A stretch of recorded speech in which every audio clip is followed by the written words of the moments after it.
Kung ang Tagalog ng wrist ay pulso. Mali, mali. Hindi Tagalog ng wrist, pulso. Mali yun ate. Kasi ang Tagalog ng wrist, ano yan eh, panganib. Mali, mali. Hindi Tagalog ng wrist, panganib. Mali. Tagalog nun, karera. Mali ka kuya. Hindi Tagalog ng wrist, karera. Hindi. Ang Tagalog ng wrist, pahinga. Anong wrist ay pahinga? Mali ka naman eh. Ang Tagalog ng wrist ay hindi pahinga. Iangat. Teka lang, mali.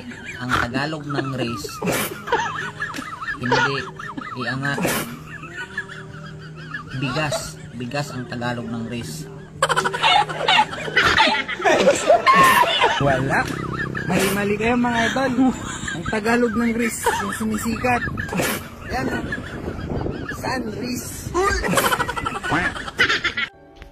Ay naku, lahat kayo mali. Minsan din mag-search din kayo pag may time. Uy, alam niyo ba ang ibig sabihin niyan? Ang ibig sabihin niyan, pagkain. Alam niyo ba, calamares. Yun. Pinahirapan niyo pa yung mga sarili niyo. Uy. Naku ate, mali. Ayaw, di ma. Ang Tagalog ng wrist ay minadali, nagmamadali, apurahan. Yun. Ay, nako.